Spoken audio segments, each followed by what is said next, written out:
Hello, I am Tahira Rubab, and today we are going to talk about how people who become victims of sexual assault or sexual abuse go through various mental pressures and psychological states. Then we will specifically talk about how we can help them as we see sexual abuse, sexual rapes, and sexual assault are not just issues in Pakistan. These things are happening across the globe in a similar manner.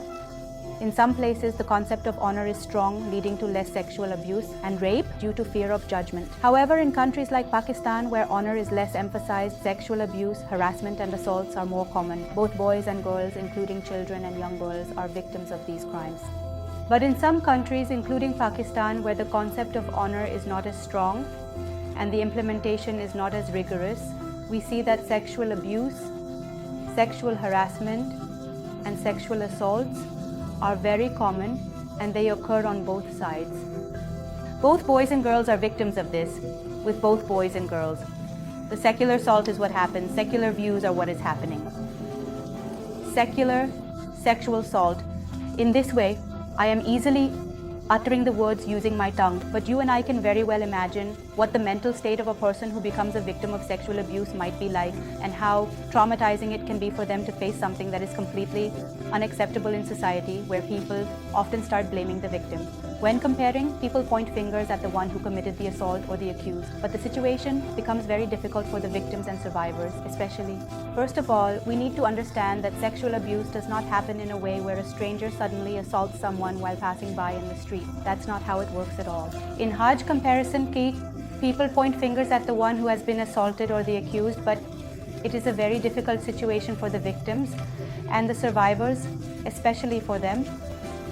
Sexual abuse often involves familiar people, not strangers. Abusers can be relatives or those in daily contact, like a van driver. They exploit their knowledge of the victim's routine. Victims need sensitive support due to societal criticism, offer understanding, and help to those affected. Thank you for watching. The people involved in sexual abuse are often very close individuals. There is a lot of research available on this topic that you can find on the internet, which mentions that those involved in sexual abuse are often close relatives, like uncles, aunts, or even someone from your daily routine, like a van driver you take to school every day, or someone you see regularly at work. These are people who are in your day-to-day contact, and they know you very well.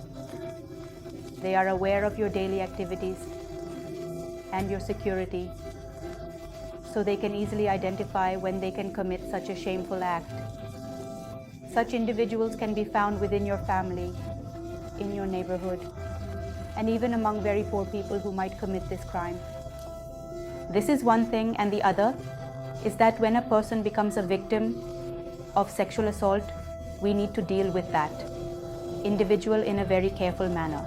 And what does that good approach look like? Because first of all, that person will never tell you what actually happened to them. There is a lot of fear and harassment that we can see in such individuals, because society has built a framework where victims are not free from criticism. People criticize them a lot. Thank you so much, and I hope this video today can help you connect better with your loved ones, and if, God forbid, something unfortunate happens to them, you can support them effectively. Thank you. Take care of yourself. I will see you again with a new topic.